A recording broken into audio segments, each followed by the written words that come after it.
Hello everyone, this is Dr. T. Ramya, Assistant Professor of Commerce, Sri Sharada College for Women, Autonomous, Salem 16.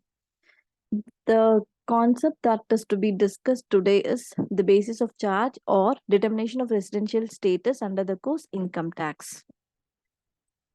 So, under the Income Tax Act of 1961, the total income of an individual or an assessee could be identified only if the residential status of the assessee is determined.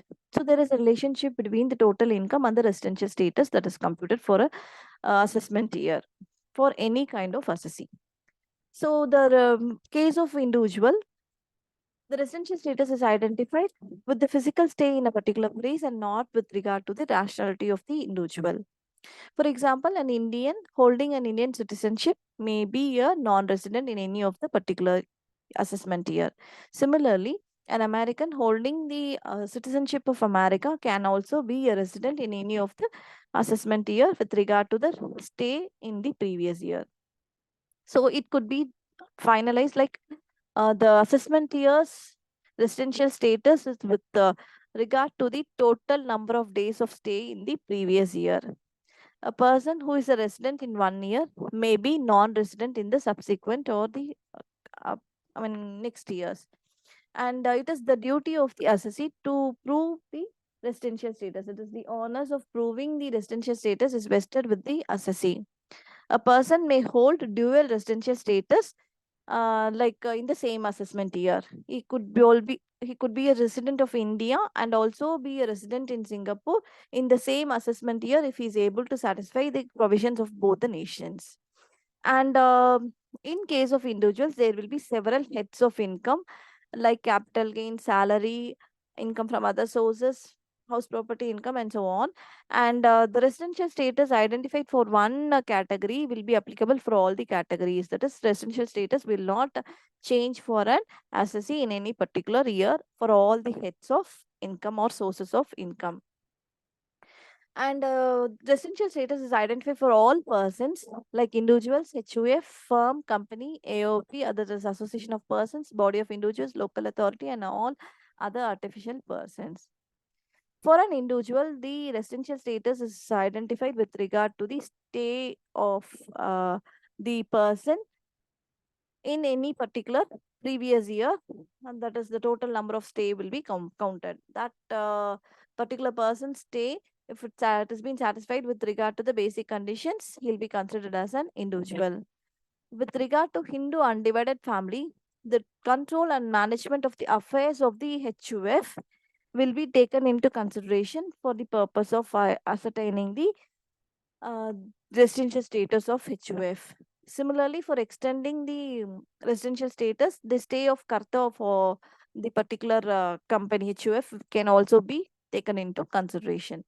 For all the other assessees like firm, company, association of persons, and so the control and management of the affairs of the business, the place of that management will be taken into consideration for the purpose of determining the residential status of these assessees. Usually, residential status is classified into two major categories as resident and non-resident. All assessees will be identified as either resident or non-resident.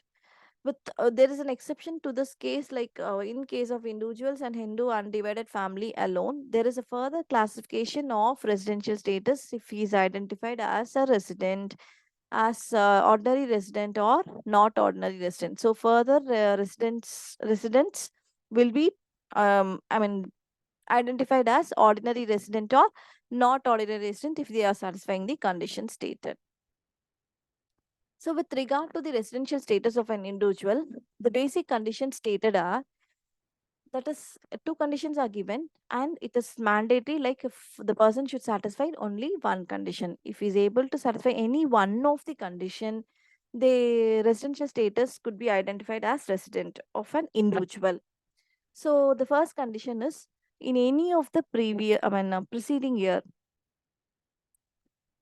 that is called as previous year for the assessment year. If the total number of stay is 182 days, he is able to satisfy the first condition. So he'll be considered as a resident for an individual. So if he is able to satisfy the first condition, the common identification is made as resident.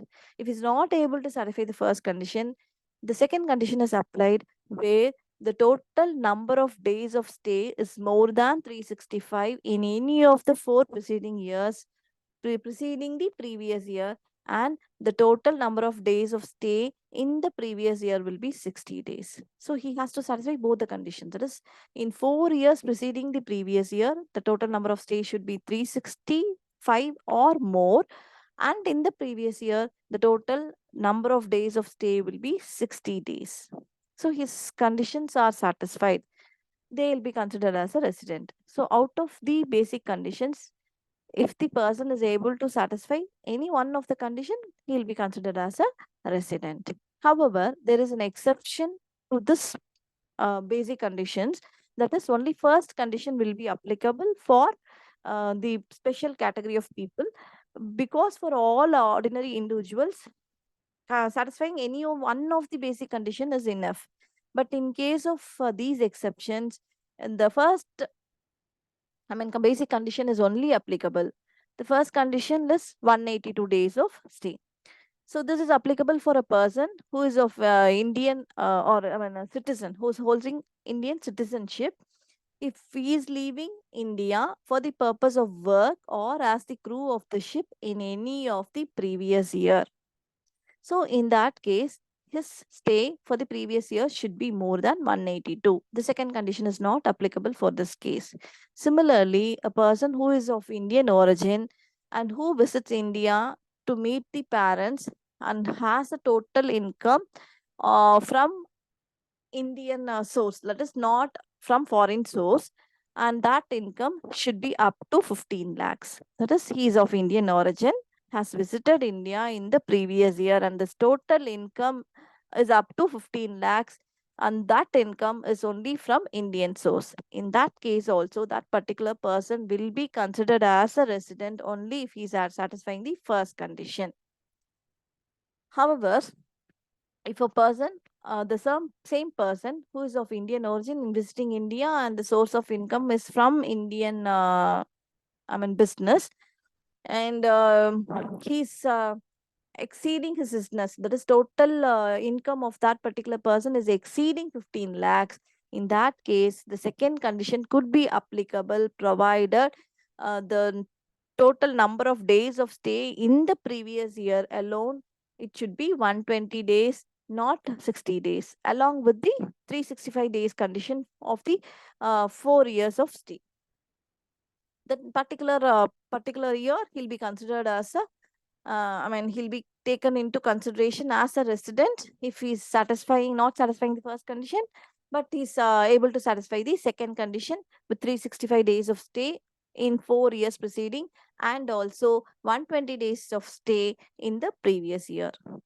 And there is also an exception under the same category, like this particular person earning more than 15 lakhs from the Indian source, and he is not taxable in any of the country. This particular person should be of Indian origin. He has earned more than 15 lakhs and he does not have any residential proof with regard to the previous year in any of the country, and is not taxable under any of the foreign countries. In that case, he will be considered as resident. So in these two cases alone, there is no further classification of ordinary resident. So we have seen, like, our resident will be taken as ordinary resident or not ordinary resident. But all the individuals except these two category of people, all the individuals can be identified as ordinary resident if they are satisfying both the conditions of the ordinary resident. But these two category of people will not be considered as ordinary resident. They'll be considered only as resident. And with regard to the ordinary resident, so we have identified the person to be a resident satisfying any one of the basic conditions. So in that case, there is a further test to be taken up to identify whether the person is an ordinary resident or not. So in this case, both the conditions have to be satisfied. Like, he should be a resident for at least 2 years out of 10 preceding years, and also his total number of days of stay in the 7 preceding years should be 730, at least 730 or more than 730 days. So this period of stay in all the cases need not be continuous. They can be added up or summed up depending upon the nature of stay. Say, for example, in the month of January, if a person is staying for 24 days in any of the previous year and he is not making up any stay in February and again coming in March 21 days and again in April 30 days, if the stay has been like separated like this and it has been, I mean, not continuous, it is in scattered manner, even in that case all the days can be counted and the days of departure and arrival could also be counted, and it is a composite of the period of stay, and the period should need not be continuous. And the other the category of residential status is identified as resident but is not identified as ordinary resident. In that case, he'll fall under the category of not ordinary resident. Here, the two basic the conditions what we have been seen with regard to the ordinary resident, if that is not applicable here, so that particular person will be identified as not ordinary resident. That is, in any of the 10 years, he should not be a resident for 9 years in preceding the previous year. Always the preceding years of the previous year will be taken into consideration, and his total number of days of stay will be less than 730 in any of the 7 previous year. And also there is a condition like a person who is a citizen or of Indian origin and his income should be more than 15 lakhs rupees in the previous year, and this income should be specifically from Indian source, not from foreign source. Even in that case, that particular person will be considered as a not ordinary resident, and he cannot be classified as an ordinary resident. And similarly, if he's earning is more than 15 lakhs and he is not being taxable under any of the provisions of the other countries, he will be also considered as a deemed resident. Even in that case, he will not be further classified as a ordinary resident. So this is with regard to the residential status of an individual. So residential status of individual can be identified as resident and not resident. And with regard to resident category, there is a further classification as ordinary resident or not ordinary resident. Then comes the residential status of Hindu undivided family, firm, association of persons, and body of individuals. So, in all these cases, there are two categories like resident or non-resident. So, resident has been stated or identified with the place of effective management. That is, if the control and management is wholly or partially made in India, in that case, that particular assessee, if it is a body of individual or association of person or a firm or a company, it would be identified as a resident. But if the control and management is wholly situated outside India, it will be considered as a non-resident. This control and management is with regard to the directing power, that is the head and brain of the decision making power.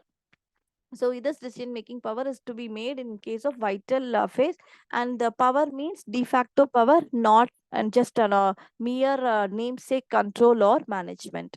So when the true power of management is done from India, that is wholly or partly, that particular organization will be considered as a resident. In other case, if it is wholly outside India, it will be considered as a non-resident. Only two categories are applicable for firm, association of persons, body of individual, local authorities, and companies. But in case of Hindu undivided family, there is a further classification as ordinary resident or not ordinary resident, with regard to the number of days of stay of Karta. Karta is the head of the Hindu undivided family who has the power to take decisions. So if the Karta is able to satisfy both the conditions of the what is applicable for an individual to identify it as an ordinary resident, the same is applicable for the Karta. So in any of the 2 years preceding the previous year, out of 10 years, if he is able to be a resident, he'll be considered as a ordinary resident, and also he has to satisfy the other condition, like out of total number of days of stay for 7 years should be 730 or more than 730 in any of the 7 preceding years. So if he's able to satisfy both the condition, he'll be considered as an ordinary resident. So the particular Hindu undivided family type of business is identified as ordinary resident. So with regard to the residential status of a company, the residential status of a company for any Indian company that is incorporated under Indian law will be taken as resident. If the company is incorporated outside India, the total earnings of the company in any of the financial year should be more than 50 crores and shall be it should be a resident if the place of effective control is from India. The company should have earned more than 50 crores and it should be the place of effective management is from India, but it could be have been incorporated outside India. For all the other companies, like when the management is wholly outside India, it would be called as a non-resident. So for the purpose of this incidence of tax, we'll identify the residential status. Once the residential status is identified, the person is put under the category as resident, not ordinary resident in case of HUF and individuals, and as non-resident in all the other cases. The incidence of tax will be like this. If it's identified as a resident, all income from India, whether earned in India or received in India, and whatever that is income earned outside India or received outside India, that is any kind of income, will be totally taxable. So that particular resident has to pay tax for all his income, whether earned in India or outside India, or received in India or outside India. For a not ordinary resident, so in this case, income from India, all income, whether earned or received in India, plus foreign income business set up in India or controlled from India. So in that case, foreign income in which business, the business should have been set up in India or should be controlled from India. In that sense, the total income will be computed. So all income from India plus those incomes for foreign companies controlled from India, that alone will be considered in case of ordinary resident. So in case of non-resident, only income from India will be considered in computation of his total income, whatever be the type of assessee, either individual assessee or Hindu undivided family, firms, association of persons, body of individuals, or any kind of companies. So this is all about the residential status of the various kinds of assessees and also the basis of incidence of tax for those assessees after determining the residential status. Thank you one and all for your patience listening, and hope this has been useful. Thank you.